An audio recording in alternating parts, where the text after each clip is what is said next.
Wow.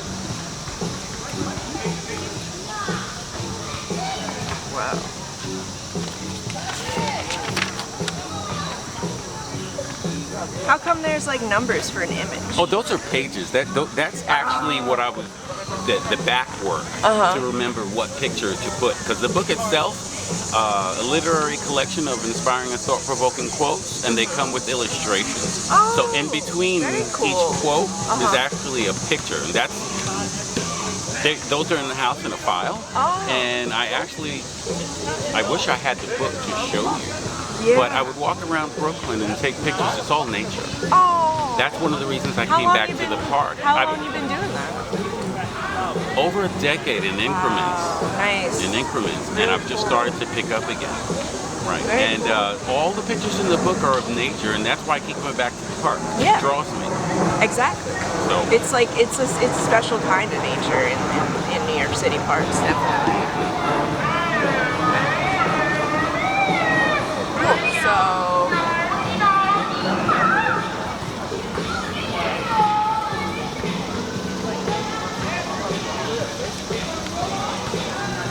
So you want me to pick a tell quote me that you like.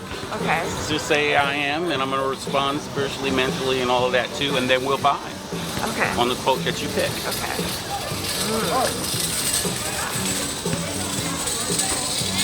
Okay.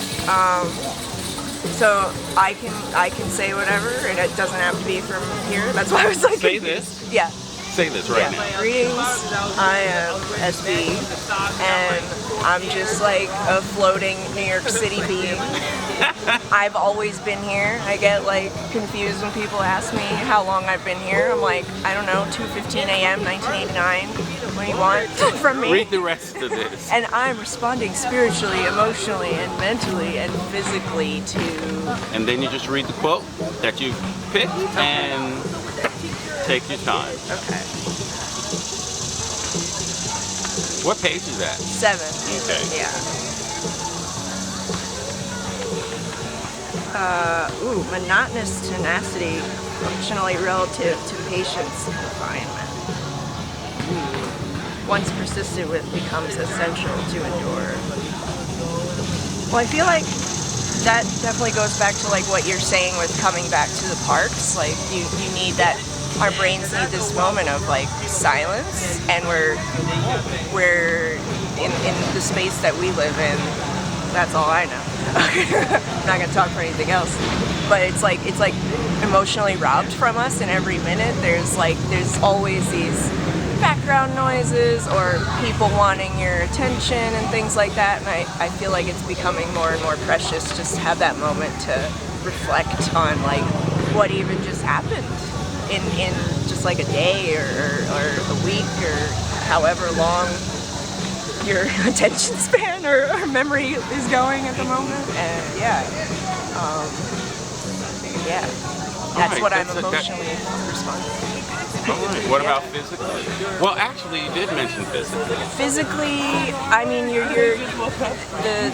anything like stress or sound can like affect you physically. Like I feel like there's like two spectrums of that, because the stress you can have just like crazy physical effects that you're like, where's this coming from? Ulcers and things like that. But then there's also like ASMR, which is like not everyone experiences that. What is that? Auto-sensory meridian response, and that's like whispering and like light tapping, and it kind of like mimics like when people like would like touch or like whisper to each other. And there's a whole YouTube rabbit hole you could get in on that, but some people experience the total opposite physically. They feel like calmed and almost like acupuncture or something people described it as. I've had acupuncture too, I could say it's like that. Is this like a thing where people are just whispering? Tapping.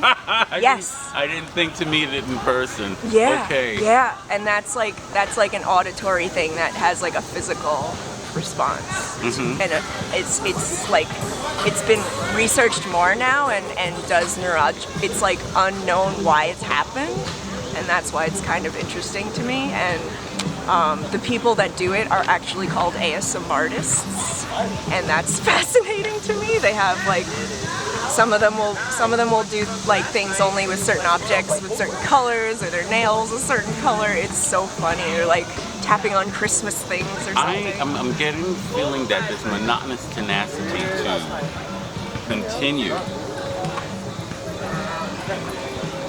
I'm getting you know what? We did physically, emotionally, and mentally. What about spiritually?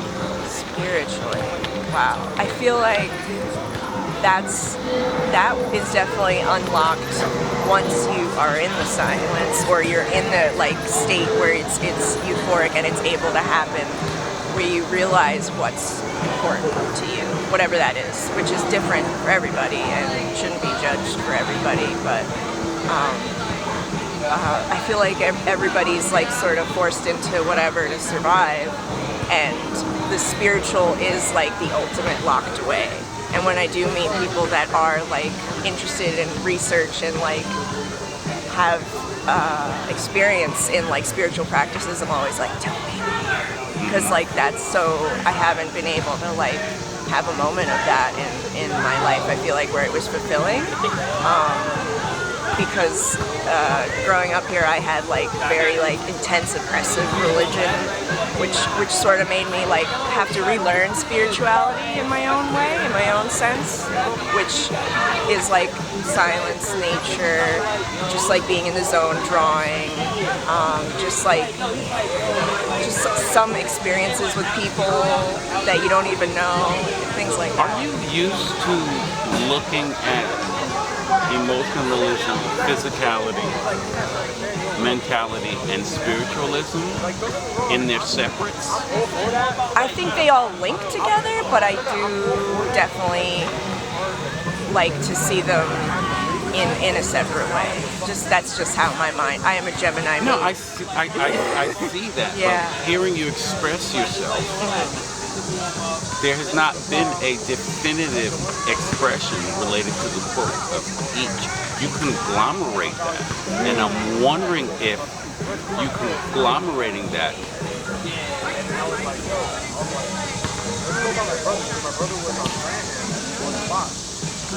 have you ever been able or ever just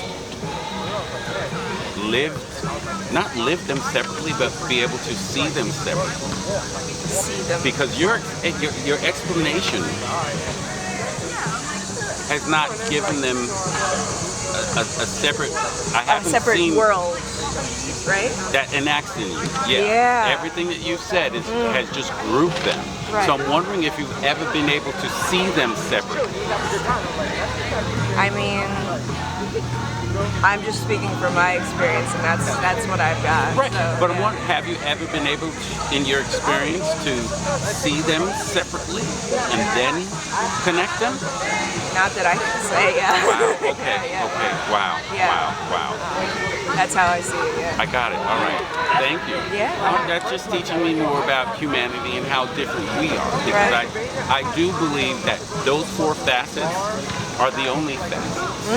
Oh, wow. That's like mine. a cornerstone. I'm right, like cornerstone. So I've learned how to live with each one. Wow. Whereas spirituality to me is the ultimate. It's the Right. thing that Yeah. it's the spirit that wakes us up. Yeah, Right? yeah. It has nothing to do with religion. It's the spirit we all share that has us out here today. Yes. You know, and then my I don't know which comes first, but my emotionalism Right. and my mentality processed it, and it comes out physically. Yes, totally. Right. I always have my emotions on my sleeve. Like I feel like people can always tell when I'm like hurt or I'm like overjoyed about something. Like I've always been very difficult for me to hide that unless I'm like behind a door or something. Like, Am I correct to say that your ability to compartmentalize is one that you don't use? yes, Oh, because okay.